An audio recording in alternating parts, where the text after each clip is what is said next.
بر سوالم جواب نمیگیرم. من در غریب در یک فیرما کار میکنم.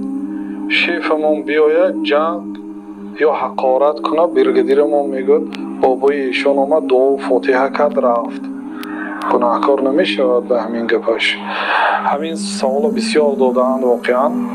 یعنی یک راهبری روس یک کافر می آمده است، مسلمان های حقارت میکنه در جای کار، میرود بعد برگدیری تاجیک میگوید که بابای ایشان آمد دعای فاتحه داد رفت. این گناهکار میشه.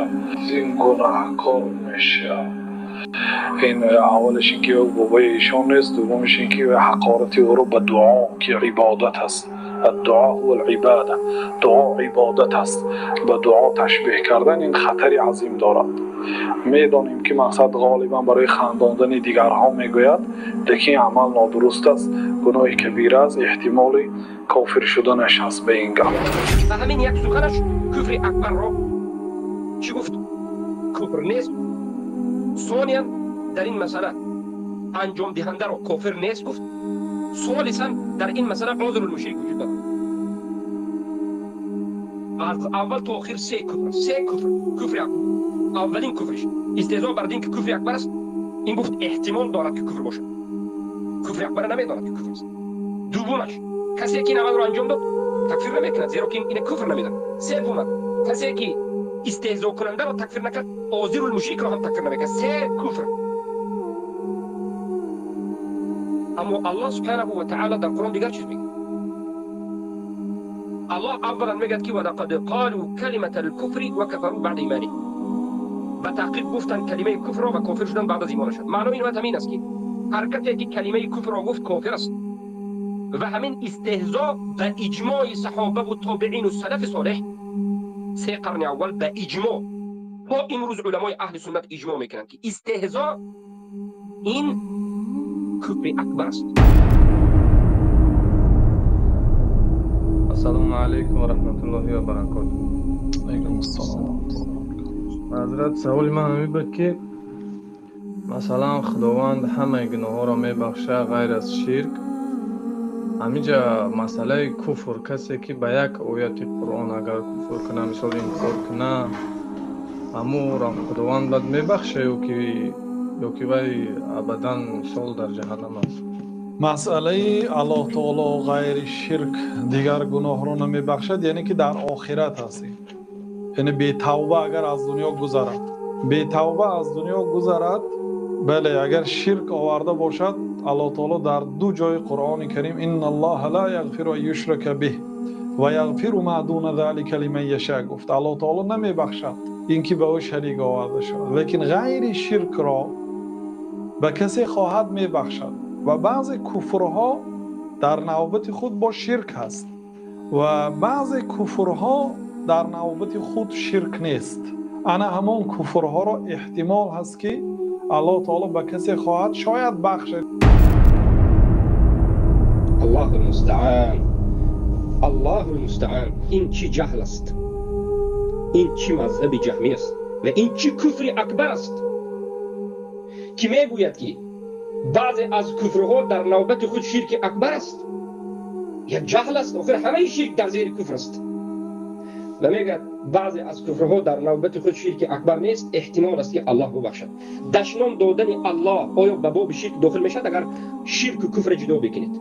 آیا دشنام دادن الله به باب شرک داخل میشود؟ علما در باب دشنام دهندگان الله چی حکم کردند؟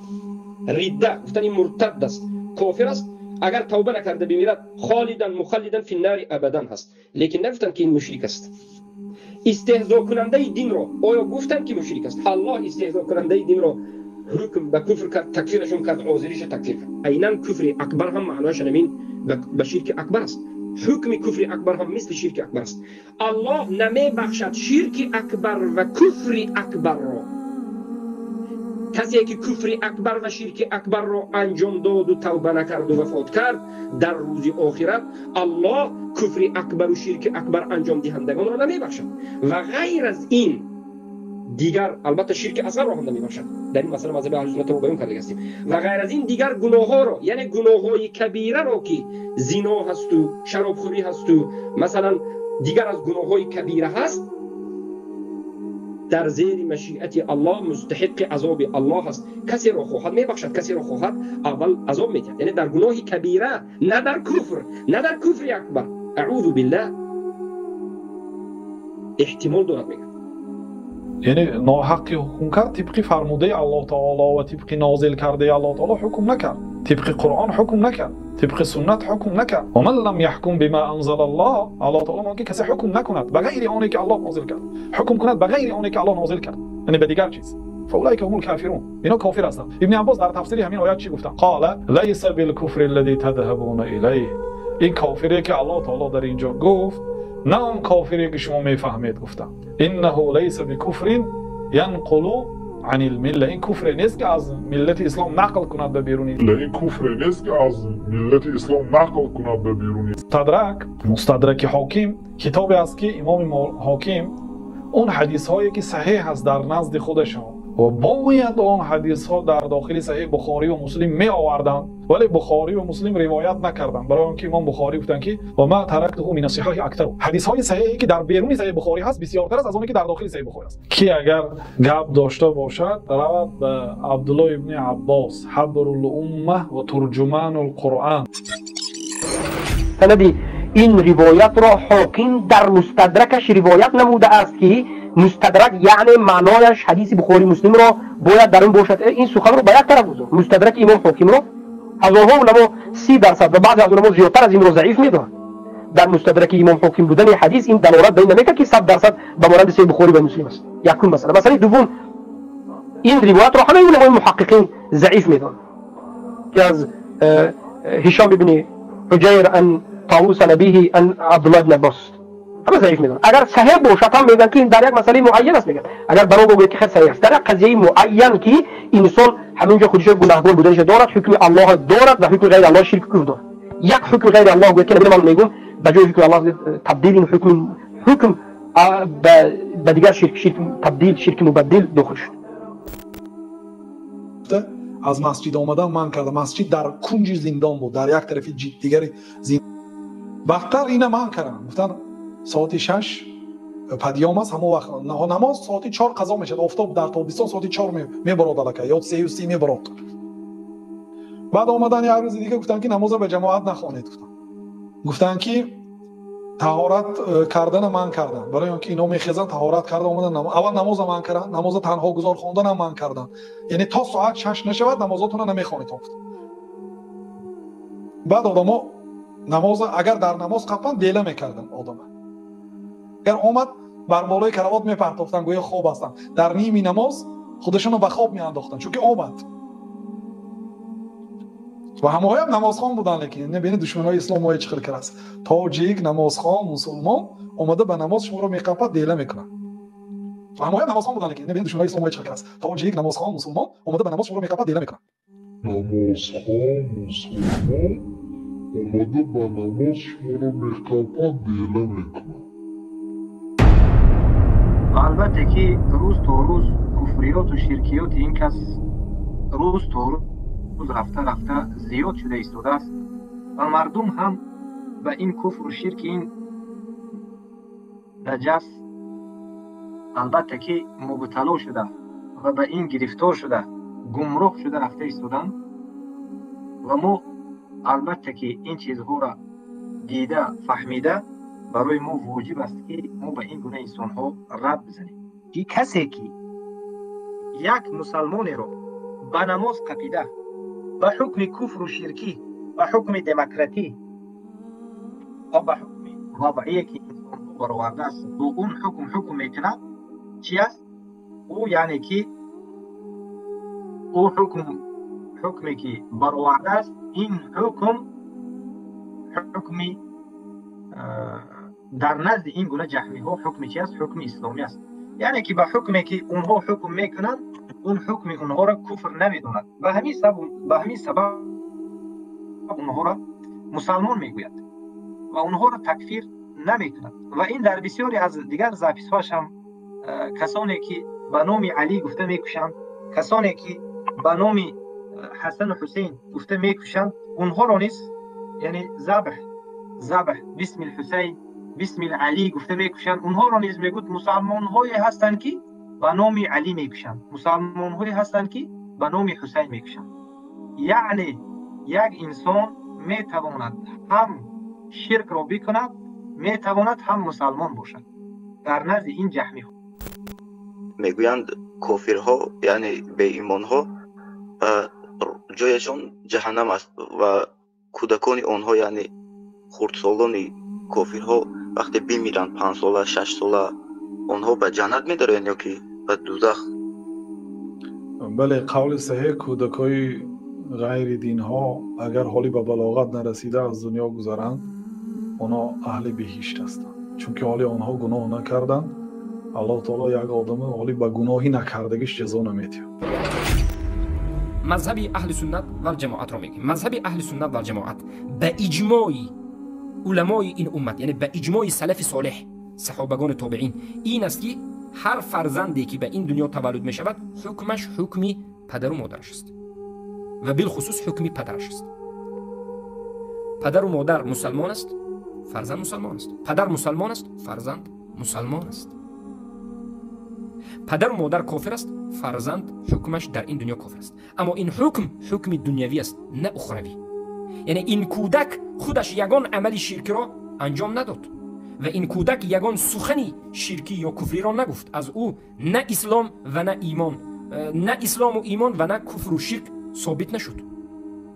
اما الله سبحانه و تعالی این کودک ها را چخیلی که به ما خبر میدهد به واسطه پیامبرش که ما ینطق عن الهوا، از او سخن میگه، همه سخنش وحی بود، میگوید که هر یک فرزندی تولد شده به فطرت اسلام تولد میشد. فطرت چیست؟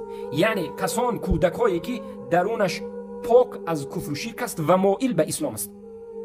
اما این در سن کودکیش اگر فرزندی مسلمان باشد حکمی پدرش را میگیرد و مسلمان است تا زمانی که سن بلاغت یا که تمیز رو میرسد. بعد از اینکه به سن تمیز آمد هر دینی که اختیار کرد به همون دین حکم کرده میشد. چیزی که در کتاب التفسیر فی معالم الدین ابن جریر الطبری سخنگوی سلف امر ذکر میکنه. و این چنین قلب کودک که پاک از شرک است و مائل به اسلام است وقتی که تولد شد و پدر و مادرش مشرک هستند، این کودک است حکم مشرک و کافر را میگیرد. پدر مادرش زیرا که یهود و نصارا مشرک است. و این جانب حدیثی که متفق علیه است که پیامبر صلی الله علیه و سلم میگن کل مولود یولد علی الفطره، انا من قسم است حکم اخروی است، زیرا که حکم اهل فطرت به اجماع علما در این دنیا کفر است. اینها کافر هستند در حکم دنیوی و حکمشون در اخروی امتحان.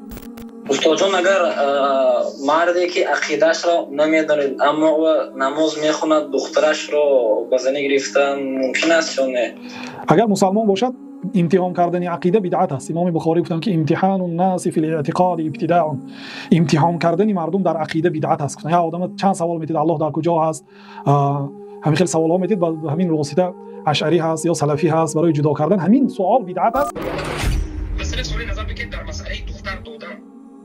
یک کسی مسلمان میگفتن که پیش از اینکه دخترشون به او بگیرن با او صحبت میکردن، عقیده او را میفهمدن، خصوصا در منطقه هایی که مسلمان ها در زیر دولت کفری آزاد است. نصفش ببینید اعوذ بالله حزبی، نصفش دیگر این آذری، نصف دیگرش اشعری ماتریدی، منطقه شما زندگی میکرد. ببینید یک آدم عادی اومد، شما نمیدونید که این کی است، مسلمان است لیکن از عقیده‌اش است سنجد میگه کافر میبرد، میگه مبتدی میبرد، یک کار دختر نمیدن. در همین سه مسئله سلف صالح میسنجید. یکم چنین بود که مادرم نماز میخواند ولی پدرم 8 تا شد که نماز نمیخواند، یعنی تاریک صلات. نکاح اون چه میشده باشد؟ نکاح آنها مثلا از ابتدا نکاحشان درست است. اگر هر دوشان هم به نماز میشدند به خلاف نکاحشان درست است.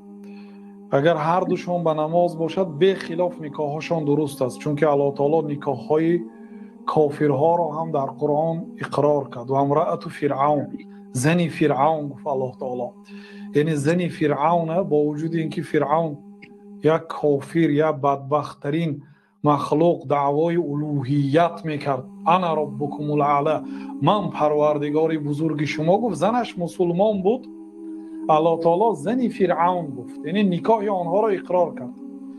و ابو لهب یا دشمن الله تعالی بود، عمک جناب رسول الله صلی الله علیه وسلم، همراهی همسرش ینگه جناب رسول الله صلی الله علیه وسلم، هر دوشم کافر بود.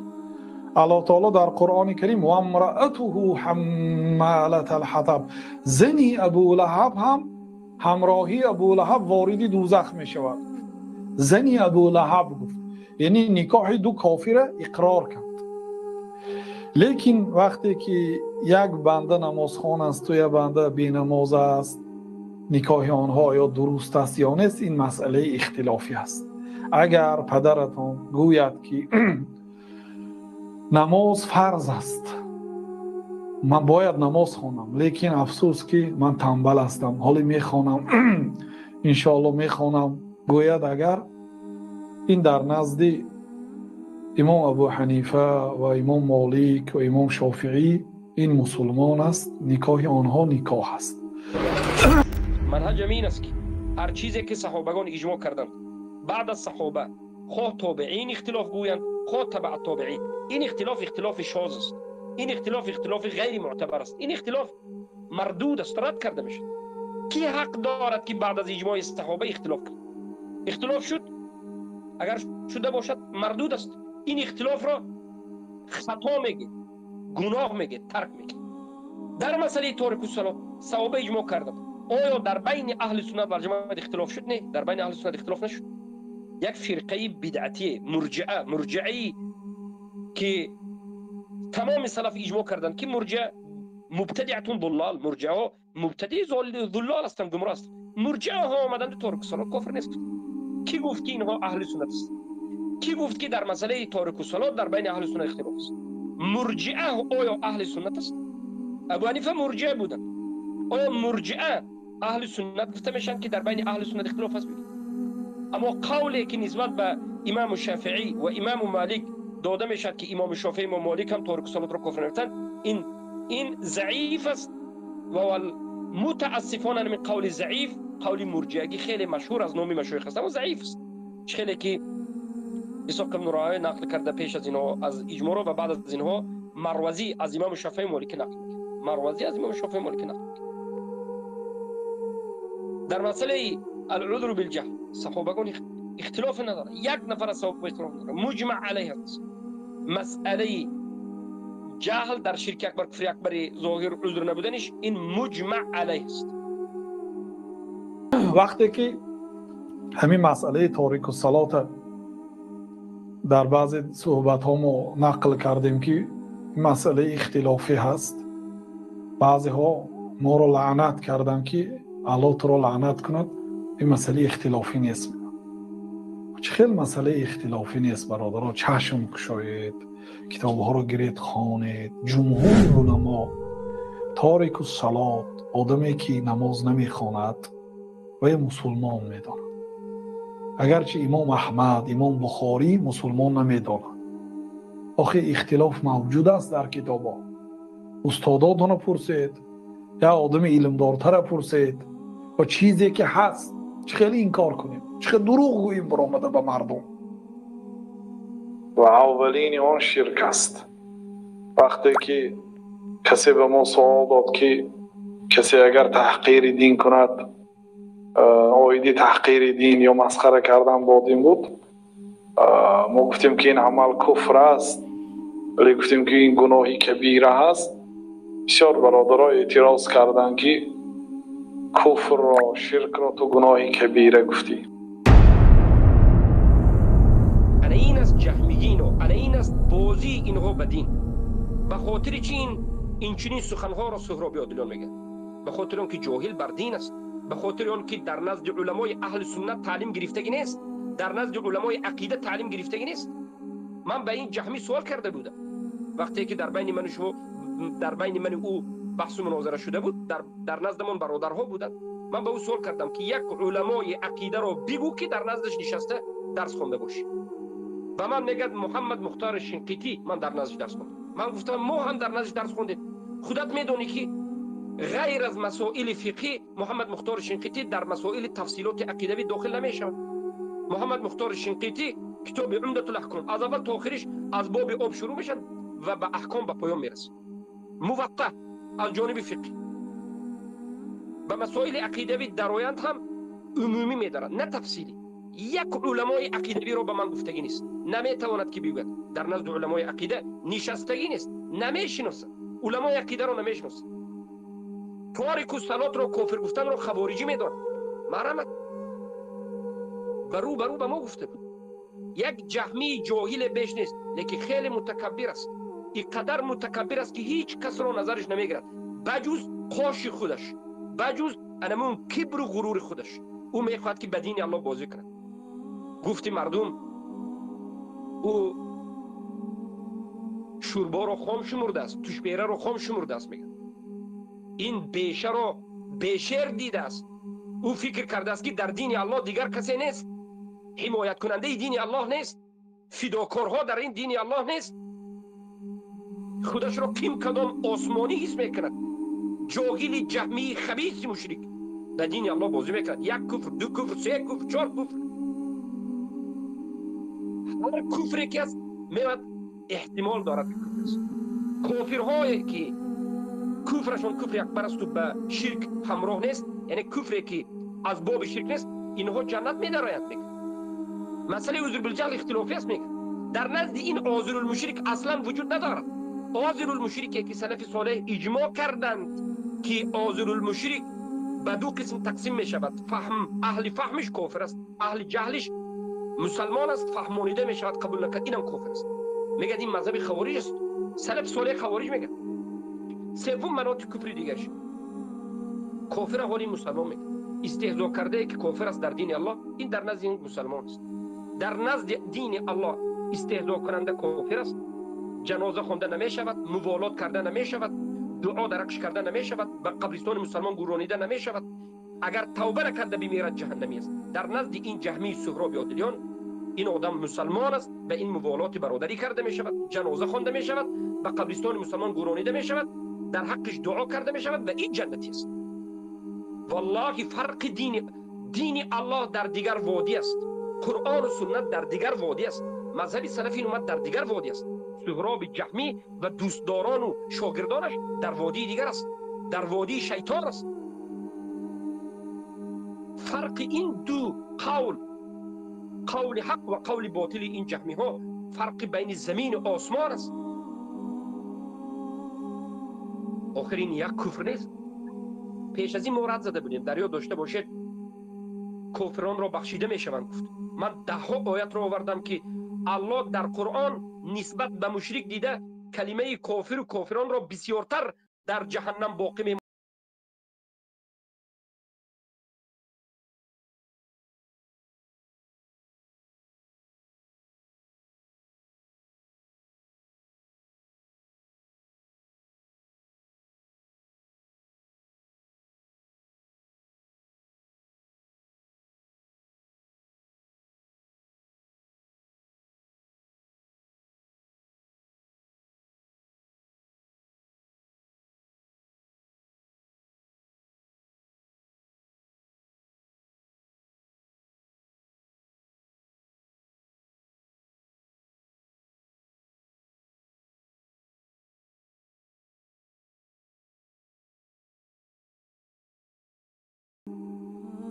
مبارزه حق و باطل و کافتکاو حق و رد زدن باطل ارزش ندارد.